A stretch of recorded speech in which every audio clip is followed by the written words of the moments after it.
So, how does a guy who couldn't even get into art school end up as one of the most monstrous dictators in all of human history? That's the complex and chilling story we're breaking down today, the rise of Adolf Hitler.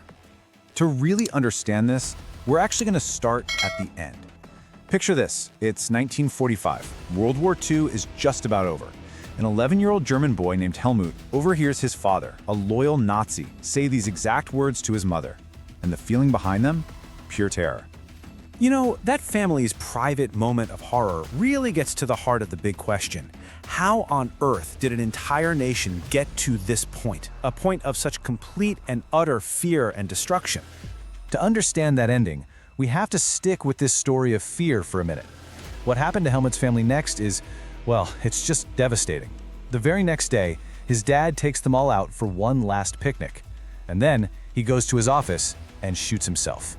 Can you even imagine? Helmut had to watch his father's bloody uniform burn in the fireplace. He was so terrified by his father's actions, so convinced his mother might try to poison the rest of the family, that for the next 9 years, he refused to eat any food she cooked. That one boy's personal nightmare, it was a perfect mirror for a whole nation's trauma. So, to figure out how things got that bad, we have to rewind, way back. We need to look at the man at the center of it all. Because long before he was a dictator, he was just a young guy whose life was pretty much one big story of failure and rejection. Just look at this timeline. It's a complete collapse of his world, right? In just a few short years, he loses both parents, he fails out of school, and his biggest dream, to be a great artist, is crushed. Twice. So you have this young man, now an orphan, homeless on the streets of Vienna, and just filled with this deep, simmering resentment. I mean, think about that. He wanted to be an artist, even thought about becoming a priest. But none of it worked out. His life was totally aimless, until World War I. That's where everything changed. Suddenly, in the trenches, wrapped up in this intense German nationalism, this directionless man finally found a purpose. And it turned out to be an incredibly dangerous one. Okay, so that's the man, but his personal story, that's only half of the puzzle. The other half is what was happening in Germany itself. Because you have this proud, powerful country that was now feeling completely lost, humiliated, and just plain desperate after the war. Yeah, after losing the war, Germany was forced to sign the Treaty of Versailles. And this wasn't just some document. For Germans, it was a national humiliation. They lost huge chunks of their territory, all their colonies, and get this, 3/4 of their iron reserves and over 1/4 of their coal. Just gone. And on top of losing all that, they were handed a bill for £6.6 billion in more reparations. It was a completely insane amount of money, basically impossible to pay. It crippled the German economy from day one. So, what do you do when you can't pay your debts? Well, the government's answer was to just print more money, a lot more. The result was something called hyperinflation. It got so bad that people's life savings were wiped out, like overnight. You literally needed a wheelbarrow full of cash just to go buy a loaf of bread. Money was worthless. And just when you think it can't get any worse, the Great Depression hits. By 1932, 6 million people were out of work in Germany. People felt hopeless. They were angry. They felt like their government had completely abandoned them. It was, without a doubt, a perfect storm. And right into that perfect storm steps Adolf Hitler. This is where the man and the moment collide. He was this incredible public speaker, and he stepped right into that chaos and despair, offering people exactly what they wanted to hear: simple solutions and a powerful enemy to blame. I mean, just take a look at these numbers. It is absolutely stunning. In 1928, the Nazi Party is basically a fringe group, getting just over 2% of the vote. Fast forward only 4 years of economic misery, and boom, they're the biggest political party in Germany. It's so clear their message was just fuel on the fire of people's anger and fear. So how did he do it? Through masterful propaganda. We're talking these huge, dramatic rallies where he'd get up and promise to tear up that hated treaty, bring back German glory, and create a better future.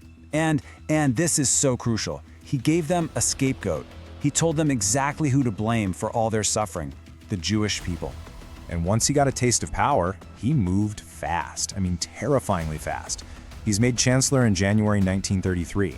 Just 1 month later, the Parliament building mysteriously burns down, and he uses that as the perfect excuse to suspend basic rights like free speech.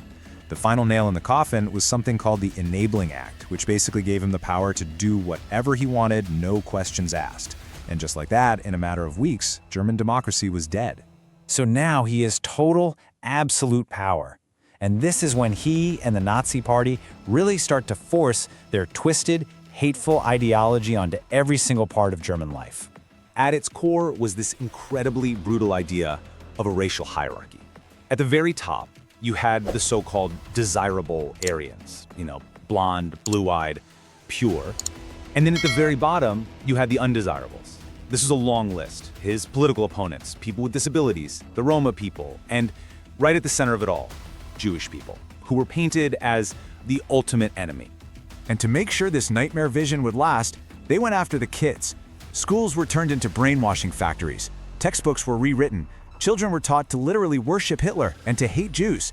Boys were systematically trained for war, while girls were told their highest duty was to bear pure, Aryan children for the state. It's chilling. And all of this hate, it wasn't just talk. It had a very real, horrifying destination. It started with hateful words. Then it became discriminatory laws. Then it led to imprisonment. And ultimately, it led to the systematic industrial-scale murder of 6 million Jews and millions of others in the Holocaust. This obsession with racial purity and grabbing more land for Germany was always going to lead to one thing: war. And it plunged the entire world into a second, even more devastating global conflict. In 1939, he invades Poland, and World War II begins. For a while, he seemed unstoppable. But in 1941, he makes his single biggest mistake. He invades the Soviet Union. Now he's fighting a brutal war on two fronts, and the tide slowly begins to turn. By April 1945, with Soviet tanks closing in on his Berlin bunker, the dictator took his own life.